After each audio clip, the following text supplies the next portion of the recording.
Bollywood ನಟರಿಂದ car ಖರೀದಿಸಿ tax ಕಟ್ಟದ ಆರೋಪದ ಹಿನ್ನೆಲೆಯಲ್ಲಿ ಅಮಿತಾಬ್ ಬಚ್ಚನ್ ಅಮೀರ್ ಖಾನ್ ಅವರಿಂದ ಕಾರನ್ನ ಖರೀದಿ ಮಾಡಿದ್ದಂತಹ ಬಾಬು, ಕೆಜಿಎಫ್ ಬಾಬು ಅಂತಾನೆ ಫೇಮಸ್ ಆಗಿದ್ದಂಥ ವ್ಯಕ್ತಿ, ಆರ್ಟಿಒ ರೇಡ್ ಬಳಿಕ ತೆರಿಗೆಯನ್ನ ಕಟ್ಟಿದ್ದ ಈ ಕೆಜಿಎಫ್ ಬಾಬು ಅವರಿಂದ ಸೆಕೆಂಡ್ ಹ್ಯಾಂಡ್ ನಲ್ಲಿ ಅವರು ಯೂಸ್ ಮಾಡ್ತಾ ಇದ್ದಂಥ ಕಾರುಗಳನ್ನ ಖರೀದಿ ಮಾಡಿದ್ರು. ಅಮಿತಾಬ್ ಬಚ್ಚನ್ ಮತ್ತು ಅಮೀರ್ ಖಾನ್ ಅವರಿಂದ ಕಾರನ್ನ ಖರೀದಿ ಮಾಡಿದ್ದಂಥ ಕೆಜಿಎಫ್ ಬಾಬು ಅವರು ತೆರಿಗೆಯನ್ನ ಕಟ್ಟಿರಲಿಲ್ಲ. ಆರ್ಟಿಒ ಅಧಿಕಾರಿಯ ರೇಡ್ ನಂತರದಲ್ಲಿ ಈಗ ತೆರಿಗೆಯನ್ನ ಪಾವತಿ ಮಾಡಲಾಗಿದೆ. ಅಮಿತಾಬ್ ಬಚ್ಚನ್ ಅವರಿಂದ ಖರೀದಿಸಿದಂತಹ ಕಾರಿಗೆ 18.53 ಲಕ್ಷ ಟ್ಯಾಕ್ಸ್ ಬಾಕಿ ಇತ್ತು. ಆ ಟ್ಯಾಕ್ಸ್ ಅನ್ನು ಕಟ್ಟಲಾಗಿದೆ. ಅಮೀರ್ ಖಾನ್ ಬಳಿ ಖರೀದಿ ಮಾಡಿದಂಥ ಕಾರ್ಗೆ 19.73 ಲಕ್ಷ ಟ್ಯಾಕ್ಸ್ ಬಾಕಿ ಇತ್ತು. ಆರ್ಟಿಒ ಟ್ಯಾಕ್ಸ್ ಅನ್ನು ಕಟ್ಟಿ ಈಗ ರಶೀದಿಯನ್ನು ಪಡೆದುಕೊಂಡಿದ್ದ ಕೆಜಿಎಫ್ ಬಾಬು.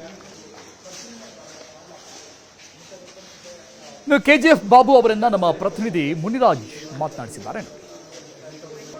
ಉದ್ಯಮಿ ಕೆಜಿಎಫ್ ಬಾಬು ಮನೆ ಮೇಲೆ ಆರ್ಟಿಒ ಅಧಿಕಾರಿಗಳು ದಾಳಿಯನ್ನು ಮಾಡಿದ್ದಾರೆ. ಯಾಕಂದ್ರೆ ಮಹಾರಾಷ್ಟ್ರ ನೋಂದಣಿಯ ಒಂದು 2 ಐಷಾರಾಮಿ ಕಾರುಗಳನ್ನ ಬಾಬು ಹೊಂದಿದ್ದು, ಆ ಒಂದು ಸಲುವಾಗಿ ಇವತ್ತು ಬೆಳಿಗ್ಗೆ ಏನು ಆರ್ಟಿಒ ಅಧಿಕಾರಿಗಳು ಒಂದು ರೈಡ್ ಅನ್ನ ಮಾಡಿ ಒಂದು ಟ್ಯಾಕ್ಸ್ ಕಟ್ಟುವಂತೆ ಒಂದು ಸೂಚನೆಯನ್ನು ಕೂಡ ಕೊಟ್ಟಿರೋದು.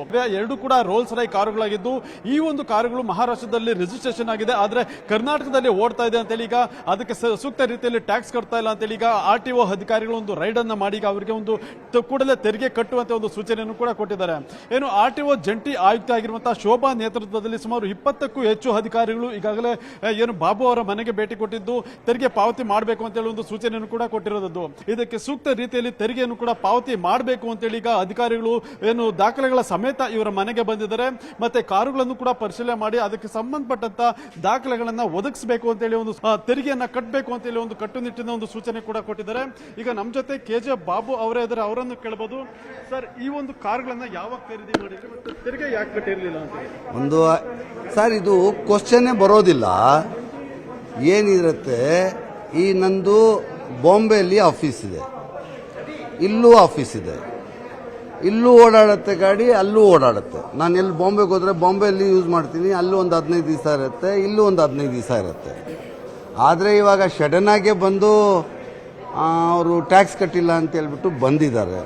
ಅದಕ್ಕೆ ನಾವು ಅವ್ರಿಗೆ ರೆಸ್ಪೆಕ್ಟ್ ಕೊಡಬೇಕು, ಅದು ನಮ್ಮ ಕರ್ತವ್ಯ.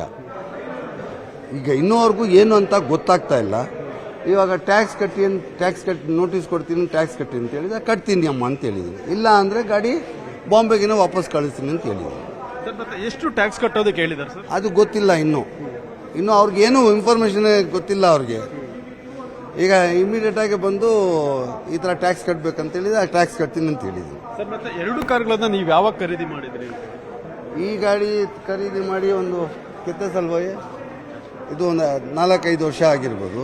ಅದು ಖರೀದಿ ಮಾಡಿ ಒಂದು 2 ವರ್ಷ ಆಗಿರ್ಬೋದು. ಈಗ ಹೇಳ್ತಾ ಇದ್ದಾರೆ, ಆಯಿತು ಏನಿದೆ ನೋಟಿಸ್ ಕೊಡಿ, ಕಟ್ತೀನಿ ಅಂತ ಹೇಳಿದ್ದೀನಿ. ಈಗ ನೀವು ಟ್ಯಾಕ್ಸ್ ಕರ್ನಾಟಕ ಟ್ಯಾಕ್ಸ್ ಕಟ್ಟೋದಲ್ಲಿ ಏನು ಅಭ್ಯಂತರ ಇಲ್ಲ. ನಾನು ಕರ್ನಾಟಕದಲ್ಲಿರೋನು, ಕರ್ನಾಟಕದಲ್ಲಿ ಟ್ಯಾಕ್ಸ್ ಕಟ್ಟಬೇಕಂತ ಹೇಳಿದ್ರೆ ನನಗೆ ಹೆಮ್ಮೆ. ಕಟ್ತೀನಿ, ಏನು ತೊಂದರೆ ಇಲ್ಲ. ಈಗ ನೀವು ಟ್ಯಾಕ್ಸ್ ಕಟ್ಟಕ್ಕೆ ರೆಡಿ ಆಗಿದ್ದೀರಿ? ಎಸ್ ಸರ್, ಕಟ್ಟಬೇಕಲ್ಲ, ಕಾನೂನನ್ನ ಫಾಲೋ ಮಾಡಬೇಕು. ನಾನೊಂದು ಡಿಪ್ಯೂಟೆಡ್ MLC ಡಿಪ್ಯೂಟೆಡ್ MLA ಇರೋವಾಗ ಟ್ಯಾಕ್ಸ್ ಅವರು ನಾನು ಫಾಲೋ ಮಾಡಿಲ್ಲ ಅಂದ್ರೆ ನಾನು ಇಂಡಿಯನ್ ಅಲ್ಲ. ಇದು ಕೆಜಿಎಫ್ ಬಾಬು ಅವರು ಹೇಳ್ತಾ ಇರೋದು. ಸದ್ಯ ಈಗಾಗಲೇ ಆರ್ಟಿಒ ಅಧಿಕಾರಿಗಳು ಇದಕ್ಕೆ ಸಂಬಂಧಪಟ್ಟಂತ ದಾಖಲೆಗಳನ್ನ ಪರಿಶೀಲನೆ ಮಾಡಿ ಏನು ತೆರಿಗೆಯನ್ನ ವಸೂಲಿ ಮಾಡೋದಕ್ಕೂ ಕೂಡ ಮುಂದಾಗ್ತಾ ಇರುತ್ತದೆ. ಕ್ಯಾಮರಾ ಪರ್ಸನ್ ಎಡ್ವಿನ್ ಜೊತೆ ಮುನಿರಾಜು, ನ್ಯೂಸ್ 18 ಬೆಂಗಳೂರು.